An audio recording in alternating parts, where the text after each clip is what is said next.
Welcome back, everybody, to the deep dive.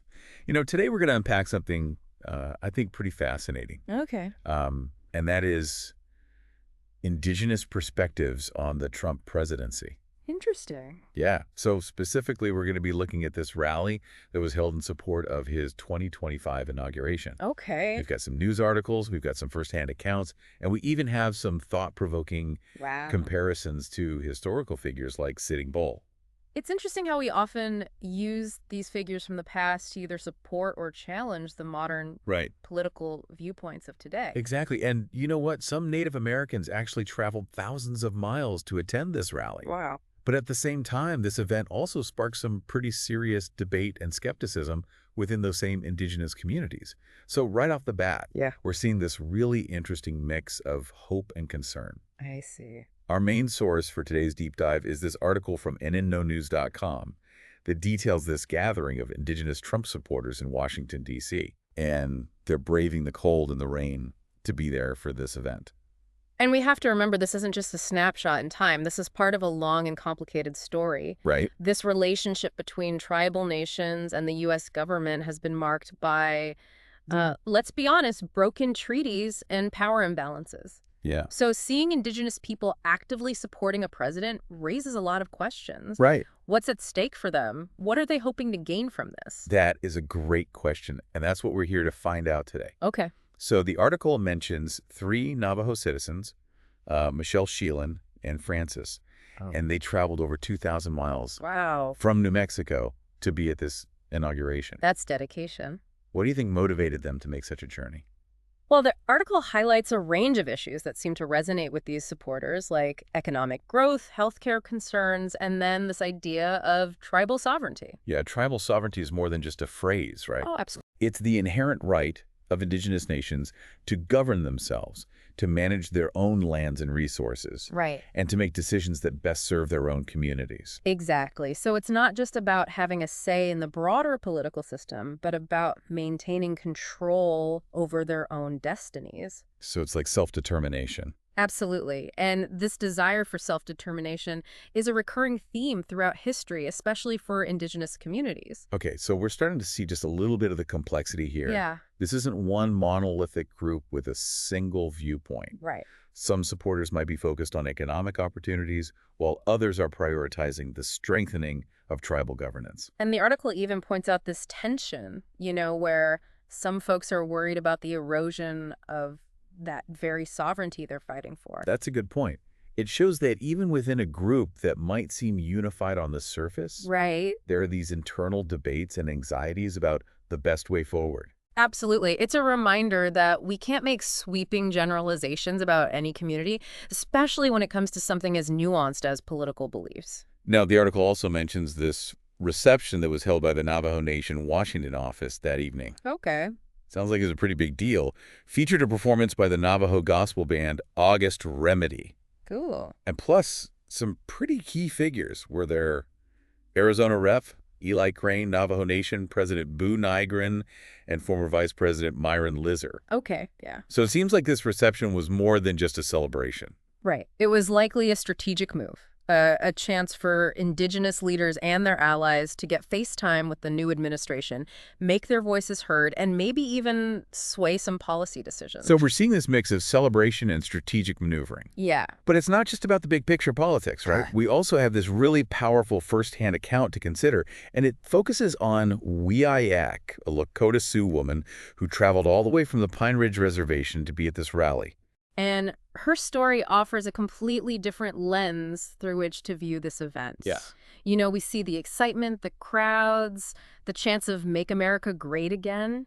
But we also sense this internal struggle within her. Right. She wants to believe in the promises being made, but she's carrying the weight of history of all the broken treaties and unfulfilled promises that have impacted Native Americans for centuries. And the article even quotes her inner thoughts. Yeah. It says she could hear the chants of Make America Great, again, ringing in her ears, but all she could think about was how America had never truly been great for people like her. Wow, that really gets to the heart of the matter, doesn't it? It does. This desire to belong, to have a stake in the American dream, while also carrying the burden of a history filled with injustice and erasure. And this idea of contrasting experiences, it's further emphasized by this visual the article describes. Okay. We eyes standing in this massive crowd holding a small, worn-out 𝗑𝗕ᗕ𝗓 flag. That image speaks volumes, doesn't it? It does. This small flag representing centuries of resilience and cultural survival. Right. Surrounded by a political event that may not truly address the complexities of what it means to be Indigenous in America today. It makes you wonder if the promises of making America great again really resonate with the unique experiences and challenges faced by Indigenous communities. It's a question worth exploring for sure. It is. And speaking of historical echoes, the article also includes some quotes from 𝗧𝗔𝗓 𝗔𝗡, Oh, yeah. which I found very striking. I noticed that too. It felt very deliberate, like the author was trying to make a point by including them. Exactly. And it raises this question of, like, how is 𝗧𝗔𝗓 𝗔𝗡's legacy being used here? Right. Is it to legitimize certain political stances or to challenge them? Yeah. And what does that tell us about the ways in which history is often woven into these contemporary debates? Good question. Okay, so we've got a lot to unpack here. A political rally, personal stories, historical figures, this underlying tension between hope and skepticism. But before we go any further, I want to hear from you, our listener. What's standing out to you so far? What questions are popping into your mind as we explore these different perspectives? Hold on to those thoughts, because we'll be diving even deeper into this after a quick.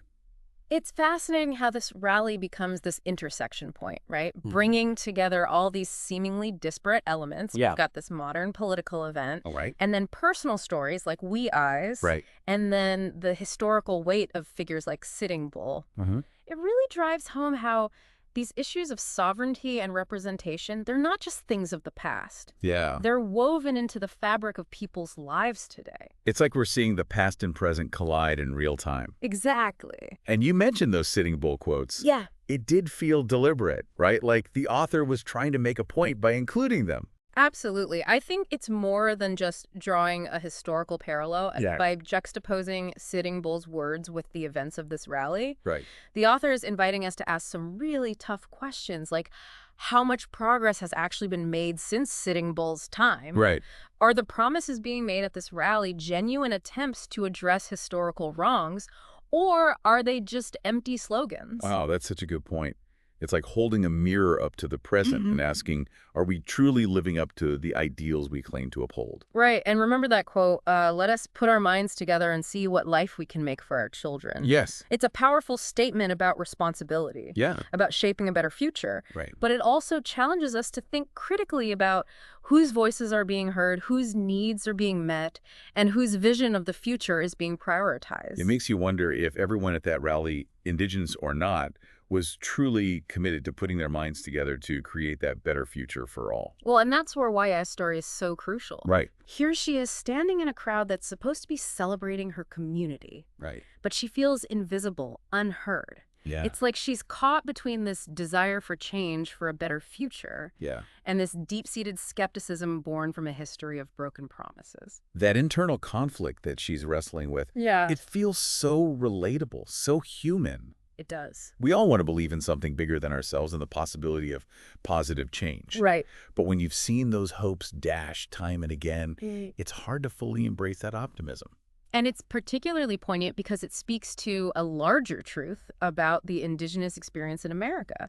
There's this constant tension between hope and disillusionment, between wanting to believe in the promise of equality and justice while also carrying the weight of historical trauma and ongoing systemic barriers. It's like they're being asked to celebrate a system that has, in many ways, failed them time and time again. Exactly. And that's why it's so important to avoid making assumptions or generalizations about entire communities. Okay. Just because some Indigenous individuals supported Trump doesn't mean everyone shares that viewpoint. Right. We have to remember that every community is made up of individuals with their own unique experiences, beliefs, and motivations. It's a reminder that lived experiences often challenge the neat narratives we try to create about history and politics. Absolutely. And it brings us back to this idea of deep diving. Yes. If we only scratch the surface, we miss the nuances, the complexities, the human stories that make these issues so vital to understand. So why should all of this matter to our listener? Yeah. This rally happened years ago. Right. What makes it relevant today? This isn't just about a single event in 2025. Okay. It's about understanding the ongoing struggle for Indigenous rights and recognition in this country. Uh-huh. It's about grappling with the legacy of historical injustices that continue to shape the present. Yeah. And it's about acknowledging that the fight for equality and justice is far from over. It's a reminder that history isn't just something we read about in textbooks. It's alive and well, influencing the way we see the world, the way we treat each other, and the way we engage in the political process. And the article ends with this powerful call to action Yes, for Indigenous rights and prosperity. it does. But as we've been discussing, words are just words unless they're backed up by concrete actions. So let's talk solutions. What would it actually take to create a future where Indigenous communities not only survive, but thrive? What needs to happen to turn those aspirations into tangible change? So we talked about the complexities and the historical baggage and the hope and the skepticism surrounding this rally. Yeah. But where do we go from here? The article ends with this call to action for Indigenous rights and prosperity. Right. But what does that actually look like in practice? That's the challenge, isn't it? Yeah. Turning aspirations into action. Right. We can't just wave a magic wand and undo centuries of injustice. It Yeah. requires a fundamental shift in the way we approach these issues. So where do we even begin? Well, a crucial starting point is acknowledging the past. We're talking about land rights, Yeah. treaty violations, the devastating legacy of forced assimilation policies. Right. These are wounds that haven't healed. It's like trying to build a future on a foundation that's constantly crumbling beneath you. Exactly. Yeah. So part of the solution lies in facing those historical wrongs head on. Uh-huh.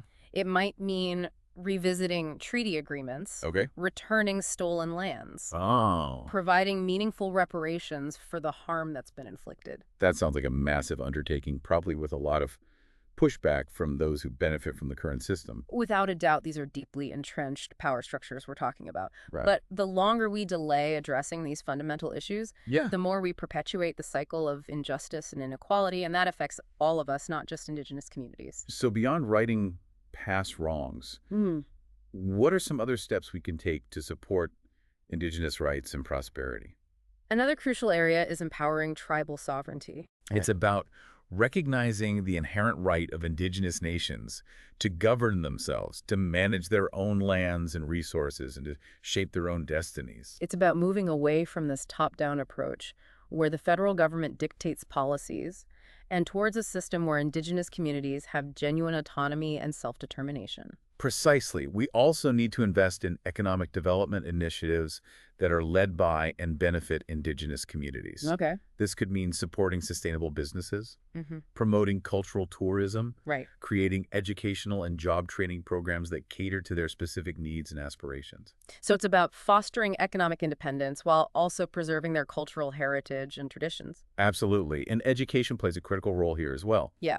We need to dismantle harmful stereotypes to ensure that accurate and respectful representations of Indigenous history and culture are integrated into school curricula. It's about fostering understanding and empathy from a young age, breaking down the walls of ignorance and prejudice that often fuel discrimination. And on a more individual level, we can all make a difference. Okay.